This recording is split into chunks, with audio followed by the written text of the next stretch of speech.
Schools లలో ఫీజుల గురించి మాట్లాడవలసి వస్తే ఏవైతే ఫీజులు ఉన్నాయో ఒక నర్సరీ చదువుకుంటున్న బాబు గాని పాప గాని స్కూల్ కి వచ్చి ఏం చేస్తారు?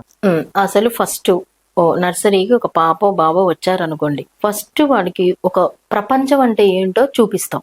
సొసైటీలో బయటికి రావడం, పిల్లల్లో కలవడం, బిహేవియర్ నేర్పించడం, నేచురల్ అవేర్నెస్ ఇస్తాం.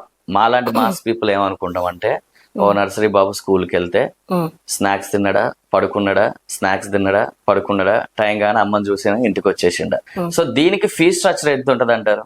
1,50,000 తీసుకునే వాళ్ళు ఉన్నారు సంవత్సరానికి. దానికే జస్ట్ నేచురల్ అవేర్నెస్ చేయడానికి 1,50,000 పెట్టి ఫీజులు కలెక్ట్ చేస్తున్న సొసైటీలో ఉన్నాం మనం ఇప్పుడు. ప్యాషనేట్ ఎడ్యుకేషనిస్ట్ గా I won't support all this. ఇప్పుడు మీరు పెట్టిన వాళ్ళని అంటున్నారు, ఫీజులు పెట్టిన వాళ్ళని అంటున్నారు. But why not your thinking in other side, జనాల ఎక్స్పెక్టేషన్స్. ఇప్పుడు వీళ్ళు బిజినెస్ మ్యాన్ లా మారడానికి రీజన్ కూడా వీళ్ళు కూడా నిజంగా దే ఆర్ ఎక్స్పెక్టింగ్ ఓవర్.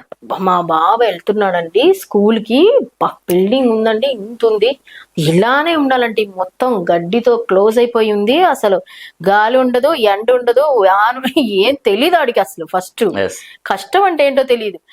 ఇవన్నీ అండి సూపర్ ఉన్నాయి, డిజిటలైజ్డ్ అండి, డిజిటల్ అండి మామూలుగా. So how you are expecting your child should be? ఖచ్చితంగా దే విల్ కలెక్ట్ ఇట్.